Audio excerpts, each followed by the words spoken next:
You're listening to Flaunt. Find your sparkle and create a life you love. After infidelity or betrayal, have you been betrayed by life, your body, or someone that you love? You're not alone. No matter what you've been through, Naked Self-Worth helps you regain confidence, joy, and enthusiasm so you can create a life you love and flourish. Tune in weekly and learn how.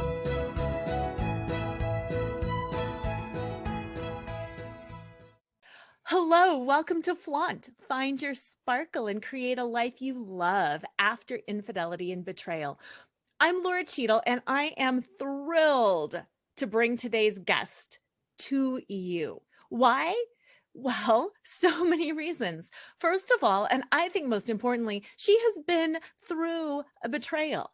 It's not that she is just somebody who has studied betrayal. She has actually been through it. She has been through it, and she's come out the other side better than before.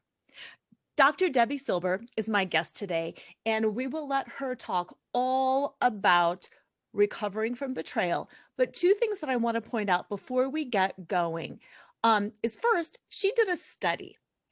During her PhD program, she did a study around healing from betrayal. So first, like I said earlier, not only has she been through it, but second, she has studied it from her point of view, but also from a bunch of other women's points of view. So with that, Dr. Debi, welcome to the show. I'm thrilled to have you on. Thank you so much. I'm really looking forward to our conversation. Yeah, me too. Now, there's so much in the world of recovering from betrayal, and I think we could talk for probably a century. But today I would like to focus primarily on trust. What happens when you're betrayed, how that trust gets violated, what it does to you, why it's important to regain that trust. So would you mind starting with a little bit of a background on you and your situation so everybody knows who you are and what you bring to the table? Sure. Well, I don't think anybody wakes up and says, I think I want to study betrayal. It's not that kind of topic. This is actually my 30th year in business. And as I would morph and change, so would business. So it started with health and then in wellness and lifestyle and stress. And then I had betrayal. First, it was my family. And I thought I did everything I needed to heal from that. And then a few years later, it was my husband. Anybody who's been through that, you're devastated, you're blindsided, you're shocked. So here I was, I got him out of the house because that was the deal breaker. And I had 4 kids and 6 dogs and a thriving business. And I was 50 years old. And I'm like, that's it. I'm going back for a PhD. And I didn't know how I was going to pay for it. I didn't know how I was going to manage it. But I looked at the 2 experiences and I said, well, what's common between these 2 experiences? Besides me. And I said, well, I never really took my needs seriously. It was always about everybody else. And I was never even on my own to-do list. And I said, no, none of that is right. So I enrolled and I just want to clarify, it's not that when we're betrayed, we're the cause of it. It's just, there's always so much to learn. So I enrolled in this PhD program in transpersonal psychology, the psychology of transformation and human potential. And while I was there, I did a study and I studied betrayal. What holds us back? What helps us heal? And what happens to us physically, mentally, and emotionally when the people closest to us lie, cheat, and deceive? That study led to 3 groundbreaking discoveries, which changed my health, my family, my business, my life. I appreciate so much that you went back to what's the common denominator, because like so many of us, myself included, I have been betrayed twice, once by my husband and once by a judge when I first started practicing law. It's so easy to not look at some of those root causes, to just say, oh, well, he's a bad human. She's a bad human. I am such a victim. And to never actually do the work. And it is a slippery slope of, I didn't cause it. You didn't cause it. None of the listeners out there caused it, but we are contributing in some form. And what I often say is we're really betraying ourselves. So let's talk a little bit more about that. You said, I never took my needs seriously. Mm-hmm. Wow. As a mom, as a wife, as a business owner, it's hard to take your own needs seriously when you're serving everybody else. Yeah, it's huge. Here I was conditioned to believe it. I think so many women are, where it's okay, well, take care of everyone else. And once that's all done, if there's any time, energy left, well, then take care of your own needs. Well, of course, by the time everybody's taken care of, we're exhausted. There's no time, energy, motivation left for our own self-care. And I had done that my entire life. And it wasn't even like it was in a small form. I had a lot of kids and a lot of dogs and a lot of business. So I took on a lot, and it was really this realization that unless something dramatic changes, it's like that saying, if nothing changes, nothing changes. And it was huge for me to go back to school. For me, it was a really big thing. And what I found is, it is only with the complete and utter death and destruction of the old do you get to rebirth the new. And what I see with so many people, and people coming into the PBT, Post-Betrayal Transformation Institute, they're so afraid of that complete death and destruction of the old. That's it. It's over. No more old me, no more old them, no more old relationship. But in order, to rebirth that new, it's crucial. And without that, they're trying to patch up and fix. And, people ask me all the time, can trust be repaired? I say no. Can it be rebuilt? I believe so. But it's a huge process. And I look at trust as a brick wall. Here's the brick wall behind me, right? And I look at trust as this brick wall where the only way I know of it being built is brick by brick by brick. Right now, imagine the person who built that brick wall is the one to completely shatter it. Well, you have every right. You could look at the rubble of bricks and say, I don't have the least bit of interest watching that thing get rebuilt. No worries. Walk away. You're good. You're fine. Heal. However, if you're willing to watch that brick wall be rebuilt, it can only go back up the same way it went up the first time, brick by brick by brick, where each opportunity that person has to show that they're trustworthy, that's one brick in the wall. Mm-hmm. That's why it takes time. It does take time. And it doesn't really matter. I just want the listeners to know, it doesn't matter what you choose. It doesn't matter if you choose to stay or if you choose to say, forget it. But it does matter if you heal. So I want to talk about that healing and that trust. Whether we're watching somebody, and they're placing brick at a time, or we're totally separated, why does it matter? Why do we have to learn to trust again? Because so many people say to me, I am never going to be that naive again. I am never going to be duped, and I'm going to have stronger boundaries, and I'm not going to trust again. So why is trust important? Right. Trust is foundational. If we don't, it's almost like if you get burned on the stove and you swear off cooking. That's not fair to you, right?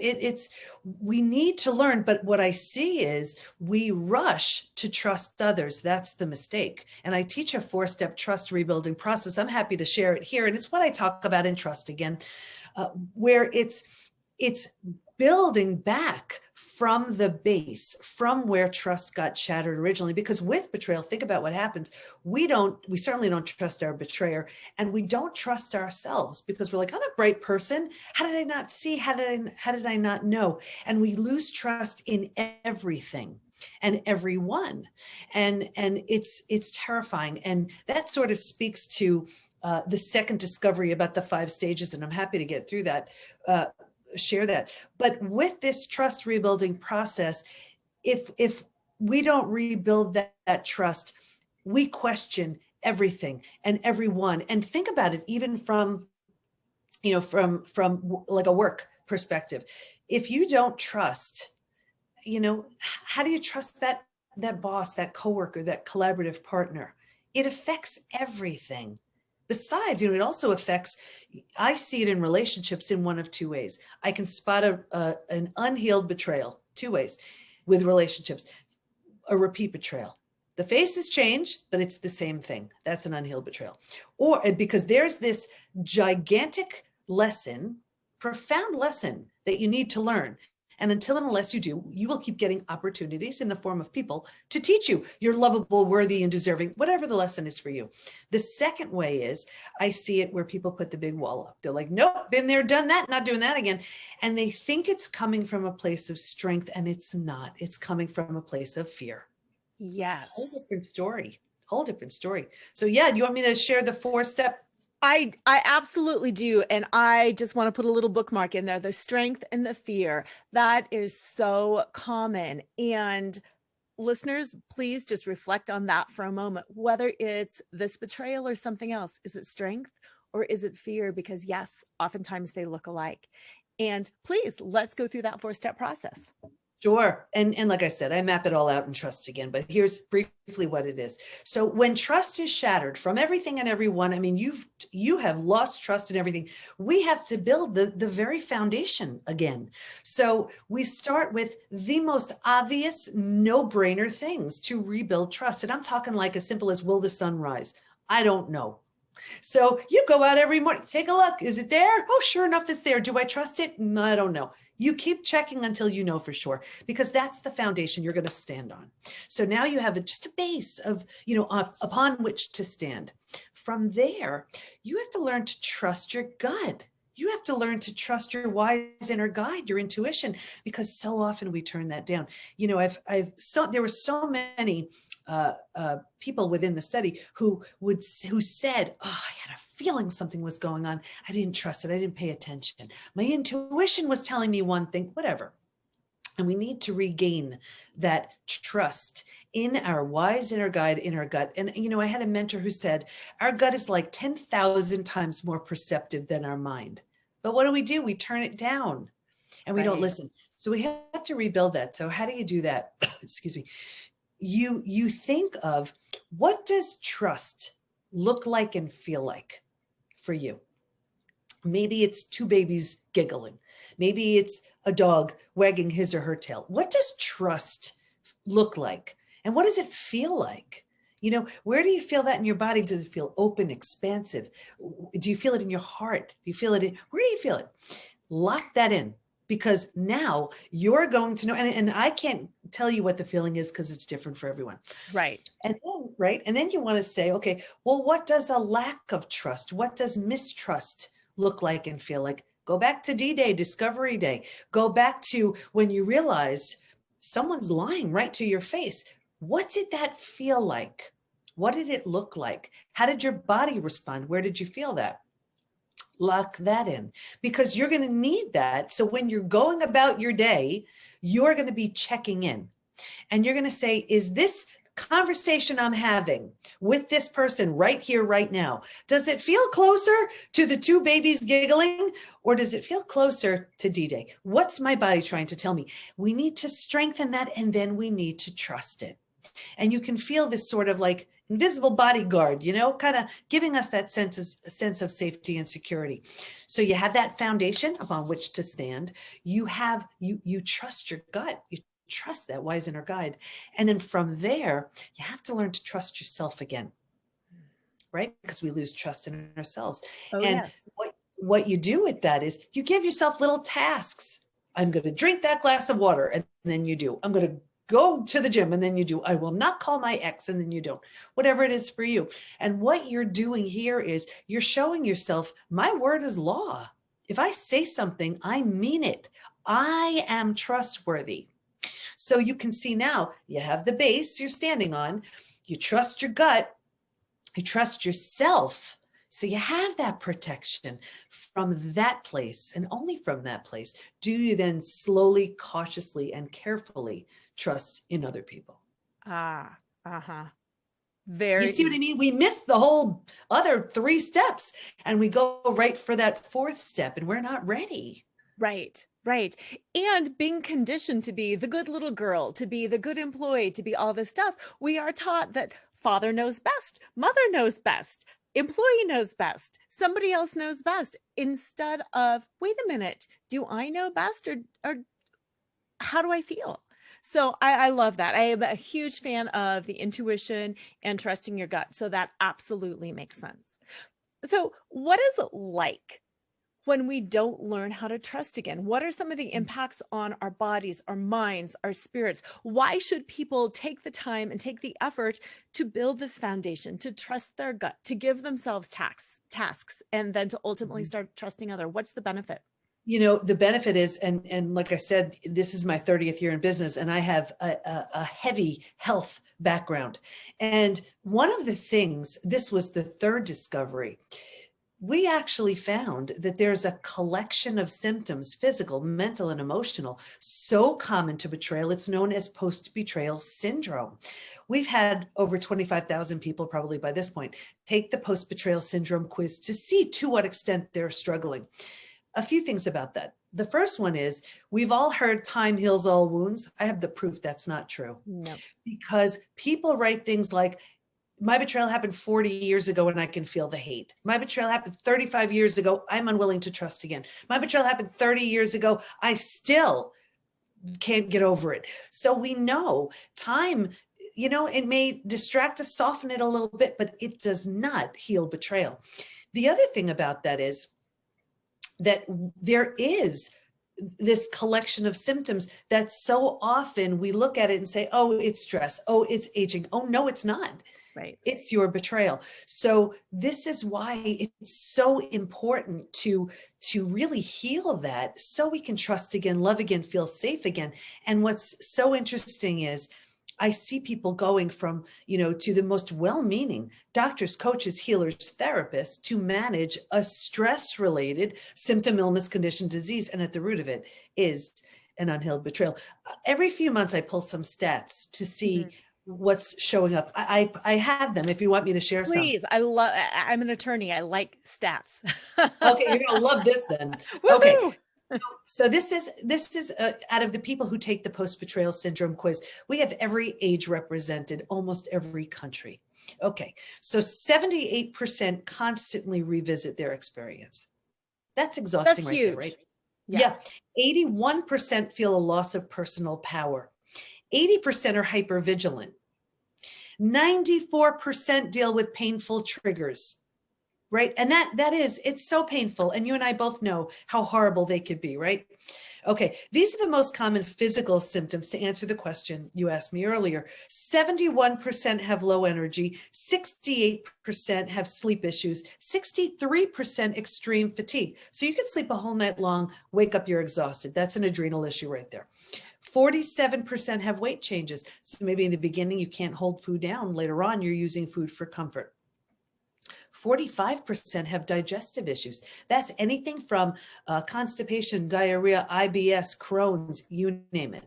And what's so interesting think about the gut is our second brain. Yes.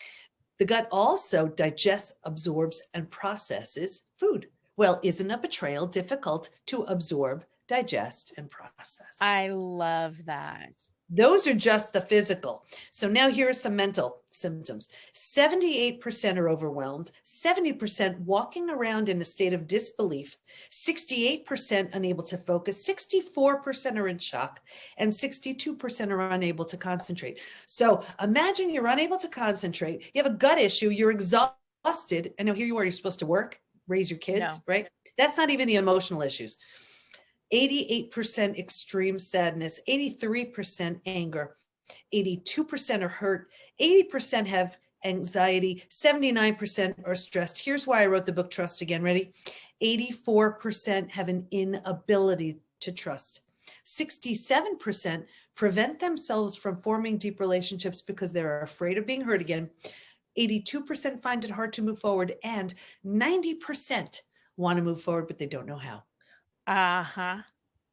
That's huge. That is huge. And what I want to point out too, because like you, like me, many of our listeners have probably had more than one betrayal, but it's my guess that they haven't identified that what happened to them was a betrayal.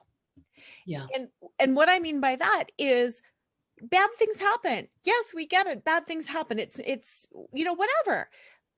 But realizing it's a betrayal and it's impacting me physically, emotionally, mentally, spiritually is a huge step. And that's my hope, listeners, that you can make today. that you might be able to look back and say, oh my gosh, when my mom did that to me, that was a betrayal of trust. Or, you know, Mhm. when my coworker did this, or my boss did that, or someone so took credit for my ideas. Wow, I never thought about it this way, but that's a betrayal. And I wonder if that impacted me. Absolutely. And that's it. You know, sometimes it's just hearing the word. And then people say, wow, I never really looked at it like that. But yes, that's what that was. Mhm. And, you know, the good news is you can heal from all of it. All of it. I mean, that's what we see within the PBT Institute. We have our members coming in with all of these symptoms of post-betrayal transformation, syndrome, and then moving through the 5 stages, which I'm happy to share, getting to that place of post-betrayal transformation, which is the complete and total healing after betrayal. Yes, and I do want to go there because we talk about post-betrayal syndrome, which is the problem, and then we talk about post-betrayal transformation, which is the healing. And I'm thinking that so many people don't understand what that means. Does Sure. it, you know, because I'm thinking, does it mean, oh, I don't think about it that much? Or, well, I got remarried and it's in the past. Or there's so many different levels of understanding around that. So Yeah. let's start with a common definition of what is post-betrayal syndrome, what is post-betrayal healing, and what is that journey like? Sure. So post-betrayal syndrome is that collection of symptoms so common to betrayal, the physical, the mental, and the emotional. So it's that collection of symptoms. And we have a quiz on the site that, you know, where you can just take it and find to what extent are you still struggling. Post-betrayal transformation, this emerged from the data. And what happened was originally I was studying betrayal and post-traumatic growth. Post-traumatic growth, for those who don't know, it's like the kind of the upside of trauma. How any trauma, death of a loved one, disease, natural disaster, whatever, leaves you with a new insight, awareness, perspective that you didn't have. Like maybe you lose someone you love and you realize, wow, life is short. Something like that. Yeah. You know, to give you a brief example. And I was like, I've been through death of a loved one. I've been through disease. I was in the ICU for 11 days. So it's a miracle I'm alive. But I was like, betrayal feels different. But I didn't want to assume. So I asked all my study participants and I said, if you've been through other traumas, does it feel different for you? Every single one of them said, oh my gosh, it's so different. And here's why. Because betrayal feels so intentional, we take it so personally. So the whole self has to be rebuilt. Rejection, abandonment, confidence, worthiness, belonging, trust. They're all shattered and they all need to be rebuilt. So you are completely rebuilding the self. So if I were to give you an equation, it would look like this. Post-traumatic growth, kind of the upside of healing, rebuilding life after trauma, plus rebuilding the self equals post-betrayal transformation. So post-betrayal transformation is the complete and total rebuild. You are through the 5 stages of betrayal, and that's the other discovery. You are clear through the other side of your healing in this very new healed state. I have yet to find someone stronger than someone who's fully healed from betrayal. Yeah. Oh, absolutely. Absolutely. Thank you for breaking it down, rebuilding the self and rebuilding the trauma, because I think that's easier to grasp onto. We have a task. What is that task? A and B, and these are the steps for each. So tell us more about some of those steps. Where should somebody begin? Should they begin with the trauma? Should they begin with the self? When everything is shattered, when everything is burned down, sometimes it's difficult to know where to begin. Yeah. Well, it's always helpful to know what stage you're in. And that's why it's important to know the stages. And I can get to that after. But it's I think the first thing is realizing you're not crazy, you're not alone, and you can heal from all of it. I mean, that's the basic what you need to know.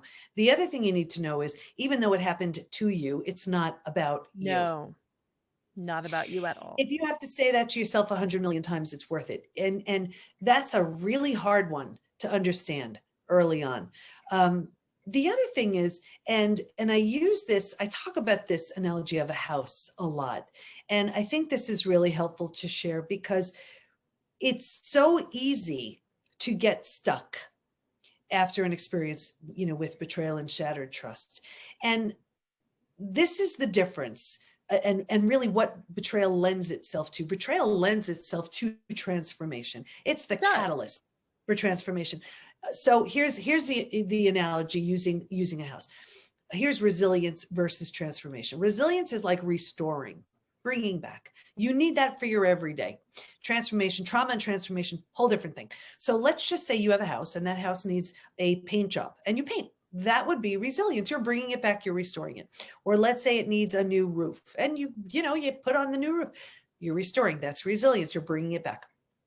Here's trauma and transformation. A tornado comes by and levels the house, right? A new paint job's not going to fix it, and a new roof's not going to fix it. Now, here's the thing.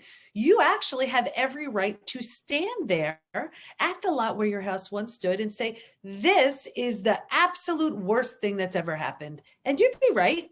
Mm-hmm. And you can call over everybody you know and say, isn't this the most horrible thing you've ever seen? And every single person you bring over will agree. Yes. And you have every right to mourn the loss of your house until your last breath. However, if you choose to rebuild the house, you don't have to, but if you choose to, why would you build the same house? There's nothing there, right? Why not make it bigger, better, more beautiful? That's the opportunity. And that's whether that's rebuilding yourself, right? And rebuilding is always a choice, whether you rebuild yourself and move on. That's what I do with my family. Or if the situation lends itself, if you're willing, if you want to, you rebuild something entirely new with the person who hurt you. And that's what I did with my husband. So not long ago, we married each other again. New rings, new vows, new dress, and our 4 kids is our bridal party. So rebuilding, at the very least, you rebuild yourself no matter what. And I find the strongest and healthiest marriages after betrayal involve this complete and total rebuild. Yes. Yes. Thank you for clarifying and for stating and for claiming that too, because it does require us to rebuild ourselves first. Because otherwise we're just going into a marriage with deficits or a relationship with deficits, or we're spending the rest of our life being bitter and resentful. And that's no fun. And it's not fair to you. You've been through the worst of it already. You owe it to yourself to heal. And it's interesting. There were 3 groups in the study who did not heal. And I'll tell you that the group where the betrayer had very little consequences, they just desperately tried to put it behind them. And whether this was for religious reasons, financial fear, not wanting to break up a family, fear in general, fear of the unknown, they just tried to patch it up. That's the resilience piece, just trying to patch it up. I saw 2 things with this group: a further deterioration of the relationship. And the second thing was, this group was by far the most physically sick. Your heart can't handle that. No. So do you have a tip or some insight into how to know if you're just trying to patch it up and put it behind you, or if you really have healed and you really are okay? How do you know? How do you know? Well, forgiveness is huge, right? But that's always about us. Reconciliation has so much to do with the other person. So, really because when we, and I remember reading a study and it said, when we feel safe and valued and we forgive, we feel better.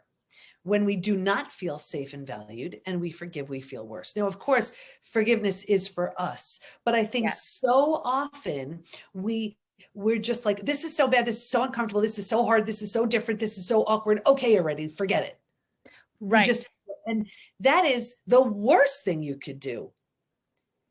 It's when you venture into the unknown and just work on you, you have no idea what you'll find. You're going to find the strongest, most healthy, healed version of you that never would have had an opportunity to show up had that experience not happened. Right. And that's the piece that's so terrifying, but so transformative. Right. And you can't fake it. That's one of those things. Sometimes I've had people come to me and say, why do I actually have to go through this? Can't I just do the work now? And it's like, Oh, wouldn't that be wonderful? Wouldn't Mm. that be wonderful if we could just say, yeah, I'm just going to do the work on Tuesdays and Thursdays between 4 and 6. I will get all the work done and then this won't happen to me. Yeah. Yeah. No, this is, and I tell members in our community all the time, it's the hardest, but the most transformative work you'll ever do. Absolutely. You are facing your demons, you're slaying your dragons, you're dealing with all of it, and All it's at once. all at once, and it's all coming at you. And then, you're doing this for many of us, while you're working, while you're raising your kids, while you're managing all of it. And I remember that struggle, and it was real. And my kids knew. My husband actually was the one who told them. And I think that's probably one of the reasons why he transformed to the level that he did. Because when you sit your 4 kids down, your 4 teenage kids, and they look at you like, you did what to our mom? If anything is going to have you wake up and realize what matters, it's losing everything that matters. And he did. And it was, I remember this time period of just telling the kids, listen, I love you fiercely. I'm going to do the best I can, but I'm not working at full capacity here. Nope. So, I'm not, my intention is certainly not to burden you, but I'm always going to be real. And you're seeing mom crash, but you will see her rise. Absolutely. And there is no better lesson, I believe, that we can show our children than, yeah, I can crash, I can burn, and I can rise again. And I get it. I would never tell a parent how to raise their kids. Every parent, they're on their own. This happened to have been my experience. And seeing now who they are, older, wiser, stronger, they know how to cope. They've seen me. They've seen an example of, okay, this is what crash and burn looks like. Mm-hmm. And I've watched mom heal and move forward and keep going. And if she can do it, I can do it too. Yeah, absolutely. Because things won't happen to our kids. No, they will. They will. And in my estimation, that's one of the problems with our society and the mental health crises in our society is so many of us are unwilling to face our demons, to face our shadow, to admit to the pain, to admit to our shadow. And then it's just perfect. And I'm just going to look at, here's my Instagram picture. Yay. And here's my social media post. Yay. It's perfect. What do you mean you're struggling? We don't struggle. Yeah. That doesn't resonate with me at all. And I just feel like I wear every emotion. It's like, here it is. So people would find me out anyway. So it's better off being honest. It's easier. Absolutely. Absolutely. We're going to take a quick break. And then when we come back, I'd like to talk a little bit more about forgiveness and reconciliation. And also that piece of we have no control over other people and what they do and don't choose, what they can and can't say, do, be. So we will be right back. Do you feel betrayed by life, your body, or by someone that you love? You are not alone, and you are not weak or overly emotional for feeling the way that you do. Betrayal is one of the most overwhelmingly painful experiences to navigate because it strikes at the core of who you are and what you are worth. No matter how gutted you feel, there is hope. You can flourish, not in spite of your experience, but because of it. I know. After 23 years of marriage, my world was shattered when I found out that my husband had been cheating on me with 5 different women for 15 years. I lost everything that day, my identity, my worth, and the future I had worked so hard to create. While it was a long and arduous journey back to myself, today I know who I am, what I want, and I am happier and more confident than I ever was before. I've got what I call naked self-worth, which is the ability to see, know, and love yourself for who you are, not for what you accomplish or for who you are in relation to others. No matter what has shattered your heart, if you're ready to get clear on who you are, what you want, and to learn how good life really can be, then life choreography is for you. Even if you feel too old or are too busy because you have kids at home and you're in charge of everything. Life Choreography is a comprehensive 5-month, 5-step program that empowers you to strip out of your labels, roles, and scripts, and to reveal yourself as you are, not as you think you should be. To learn more, go to nakedselfworth.com and download your free guide that shows you how to untangle yourself from the past, reclaim your sexy, and start re-choreographing life on your own terms so you can love and be loved for exactly who you most authentically are. All right, we are back with the amazing Dr. Debi Silber, and we're talking about all things trust, all things betrayal, and also all things post-betrayal transformation. And for this half of the show, I'd like to dive into forgiveness, which, as she said earlier, is about us. It's not something we do for the other person. It's something we do for us because we want to feel better. We're also going to talk about reconciliation because both she and I did reconcile with our husbands. But I also want to kind of move into that next fearful, scary space of, oh my gosh, I've healed, I've recovered, I've trusted. What if? What if it goes bad again? What if? And just wrap up with that. So welcome back. And let's start with that forgiveness piece. Forgiveness is huge, but when it's, it needs to be done at a certain time. And, within the 5 stages, we recommend it and we help members move through it. And actually our programs even just move them through it anyway, at a certain time, because when it's too early, it just backfires. It just doesn't work. And it goes along the same line as how long it takes to trust. So if you look at it like, wow, it's going to take some time to trust, give yourself some slack. It may take time to forgive. And we do that for a few reasons. It's when we withhold forgiveness, we're grappling with, wait a second, if I forgive, am I giving the green light that it's okay? Am I a sucker? Am I setting myself up for it to happen again? No, you're not. And then it's also our ego is screaming. I know mine certainly was. There was not one cell of me that was okay with betrayal. And the struggle with that was huge. And there's some part of us that it's almost like, well, if I forgive, I'm giving you something. You've already taken so much. This is something I'm in control over. So there are so many reasons why we withhold forgiveness. And but it's also debilitating when we hang on to it for so long. It's preventing us from the health, the freedom, the joy, the opportunities that we have access to when we let go. And we see this within the 5 stages where we know the moment someone forgives, we know they have moved from the hardest place to leave to where transformation begins. And most people, I'll tell you, and it doesn't matter if their betrayal happened 20, 30, 40 years ago, most people get stuck in stage 3 out of the 5 stages. And they have no idea what's waiting for them. So, it's so important to realize what stage you're in so you know what you can do with that.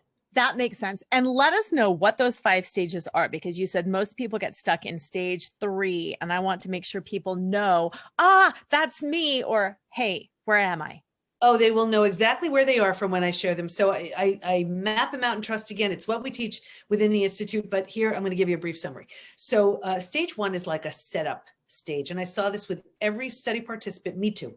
If you imagine 4 legs of a table, the 4 legs being physical, mental, emotional, and spiritual, what I saw with everyone was this real heavy lean on the physical and the mental and kind of neglecting the emotional and the spiritual. What does that look like? Looks like we're really good at thinking and doing and not really prioritizing the feeling and being. And that's where our intuition lies.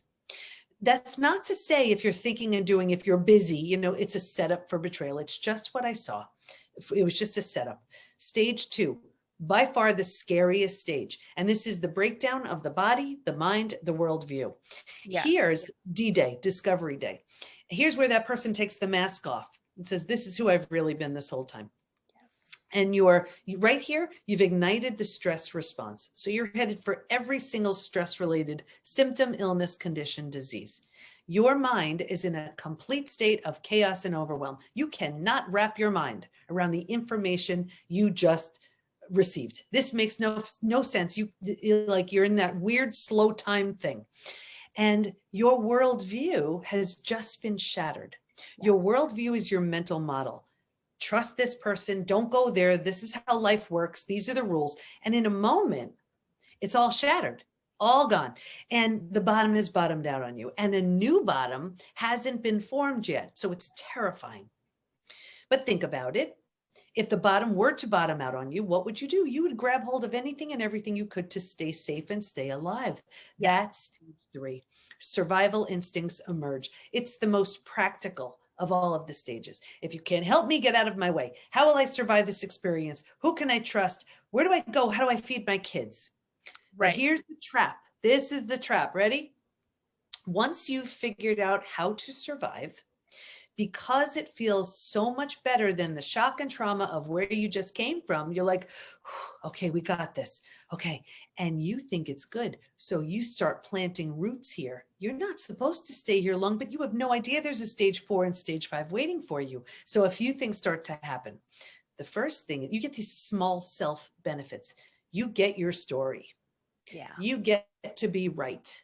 You get someone to blame. You get a target for your anger.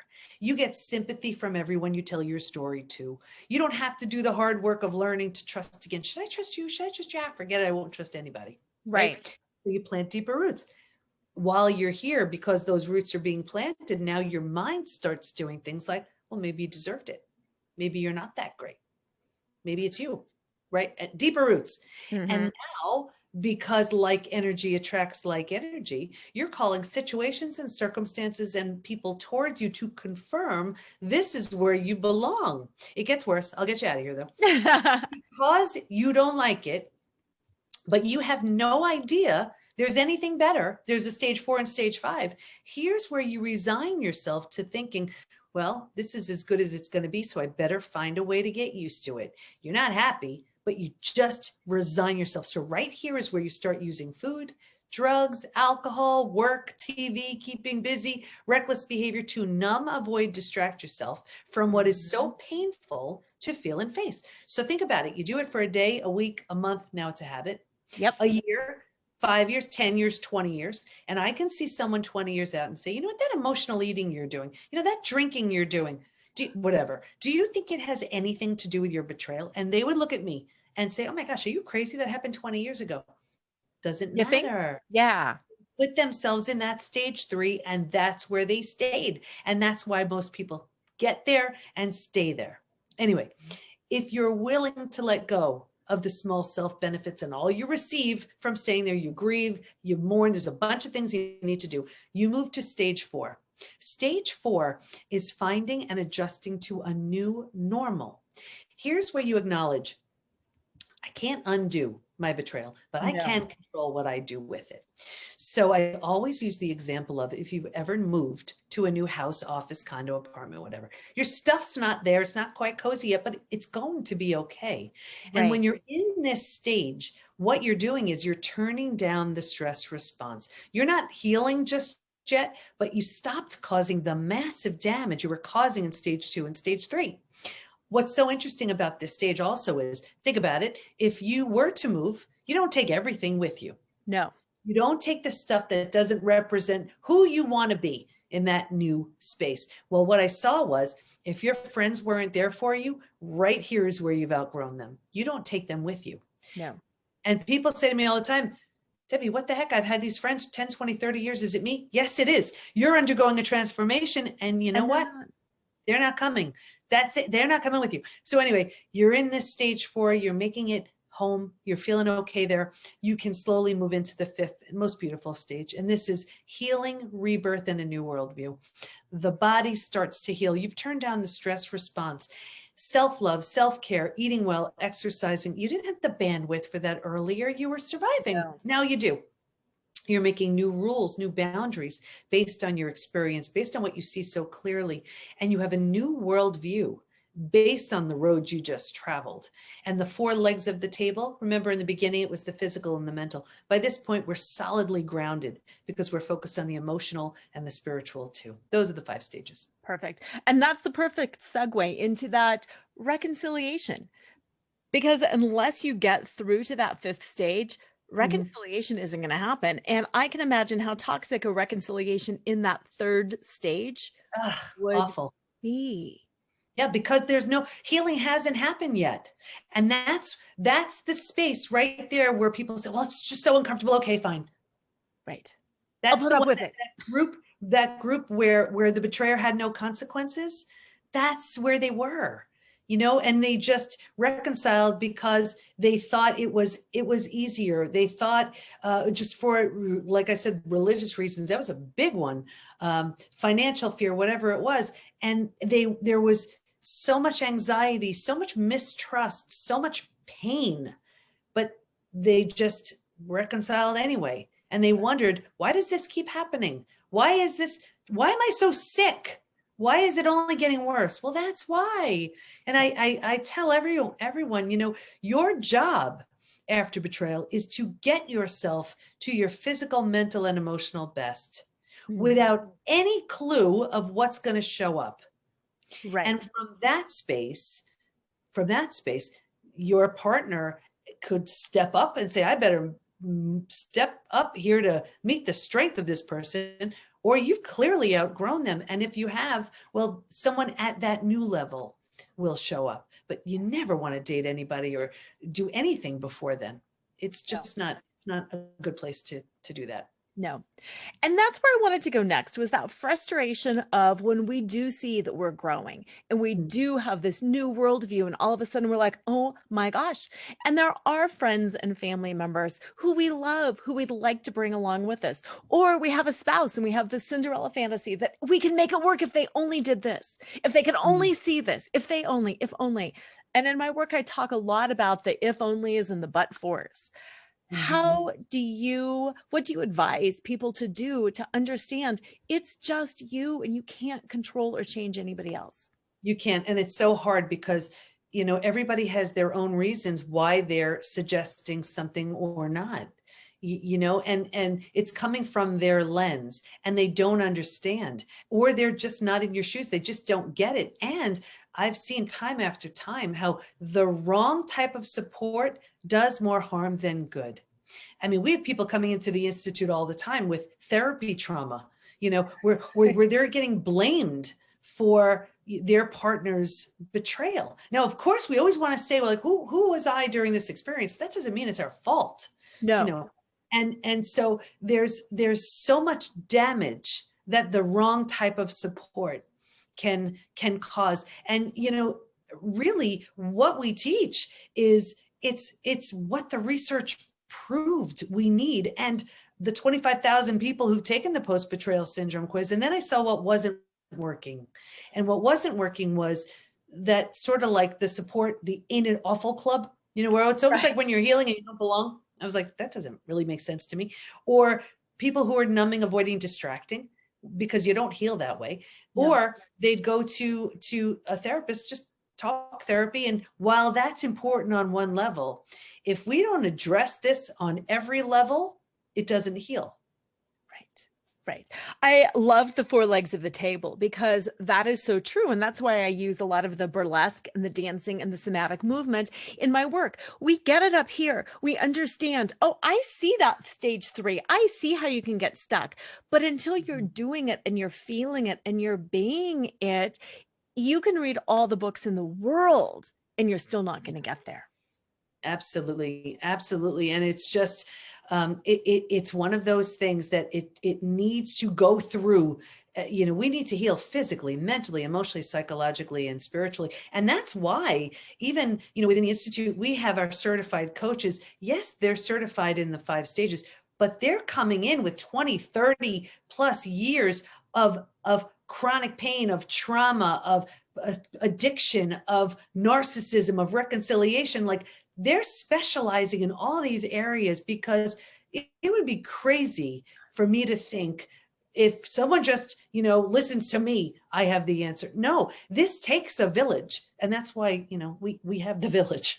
And that's what I love about the Post-Betrayal Institute is that breadth of the different coaches. It's a similar program, yes, but everybody's story is different. And we understand what we have lived through. And it's okay. I like that you talked about the damage from therapy, because therapy is huge and I'm a huge proponent, but I'm also a huge proponent of changing therapists when you need to change, because we all have different needs and we resonate differently with different people. And, the other thing too is there are so many people who, I've been seeing my therapist 10, 20, 30, 40 years. Now that's wonderful if it's different topics and things that come up, but if you were talking about the same topic for decades, no, I don't know. I listen, I'm a psychologist, but I'm a coach first. I want to hear the story so what do we do with it? Not just to hear the story. Right. I don't know. It's a different philosophy. But like I said, the idea of sharing and offloading a huge topic, it's crucial. But when it's just the same topic over and over for decades, that's my issue. Absolutely. And my listeners and I are all very much into the whole law of attraction. And if you keep telling the same story, you keep getting that same energy back. So absolutely. Oh, yeah. Right. And that's the thing. And we'll see it. Like, I know someone will come to me, arms folded, and they're like, I want to heal. I'm like, no, you don't. No, you don't. You have to give all that up. So, and I can tell when someone has rehearsed their story and shared it thousands of times, and that becomes the second skin, and it's not going anywhere. It's not going anywhere. And, unless they are willing to let go of that story for one that serves them so much better, it's staying on them. And that's just the way it's going to be. Yeah. Yeah, absolutely. And they have every right to do that if they want. It's serving them on that small self level. They're just unaware of what's waiting for them when they give up that story for a much better story. Think about it. I had a story of the most important people in my life all betrayed me. And if I told that to anybody, I'd get all kinds of sympathy. But instead, there's a story of I healed and now thousands of others are too. I like that better. That's a good story. Yeah, that makes more sense. And that's the piece that I kind of want to close with. And it's not meant to be a downer. It's meant to be an empowering thing. But I've healed, you've healed, we've done our work, and something can still show up. I've had so many people say, you've done this and you've put all this trust in your husband and blah, blah, blah. He could do it again. And I often say, you're right. I mean, you are right. And I guess the point is, and I'm curious your take on the situation, people can betray me, and that's okay because I know how to manage it and I'm clear in my boundaries. And I'm just curious your take on that situation, because we all like to think happily ever after. It's over now. It's never over. Right.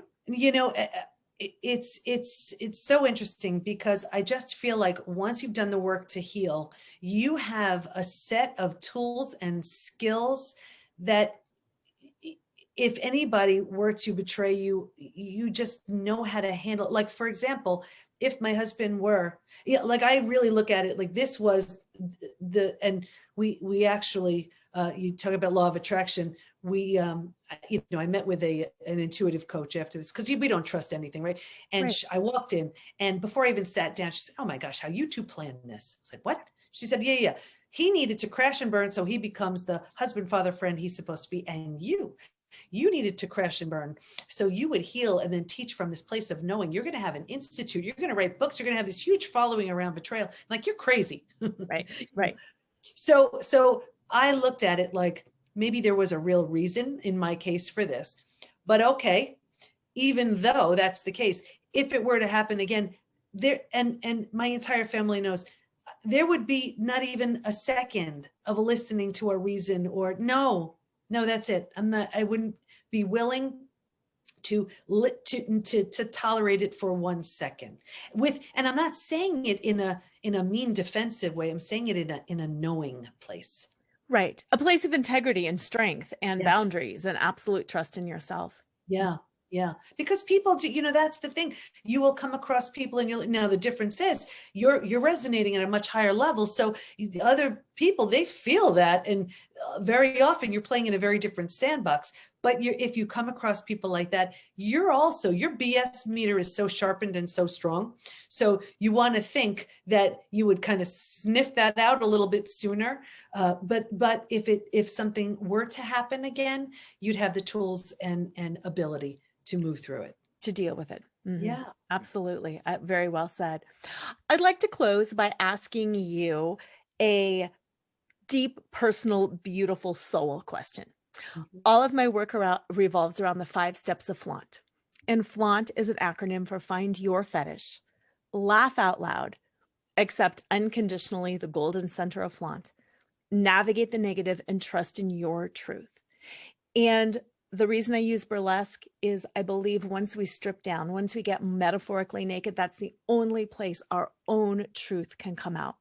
So Debi, what is your most authentic, deep, beautiful truth? My truth is that it's all about love. Love heals all.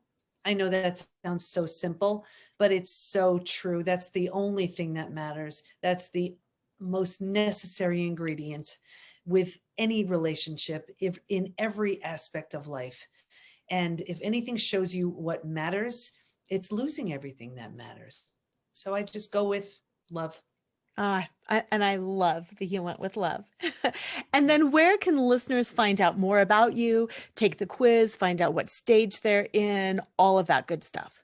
Sure. So I really recommend everybody take that quiz to see to what extent they're struggling. And they can find that at the PBT, as in Post-Betrayal Transformation, thepbtinstitute.com/quiz. Wonderful. And I will put that in the show notes. Thank you so much for being here. I had an absolute gem of a time. And listeners, have an amazing week. And as usual, always remember to flaunt all that you are, because who you are is always more than enough. Tune in next time to Flaunt. Find your sparkle and create a life you love after infidelity or betrayal with radio host and live choreographer Lora Cheadle every Wednesday at 7 a.m. and 7 p.m. Eastern Time on syndicated Dream Vision 7 radio network. Develop naked self-worth and reclaim your confidence, enthusiasm, and joy so you can create a life you love and embrace who you are today. Download your free Sparkle Through Betrayal Recovery Guide at nakedselfworth.com.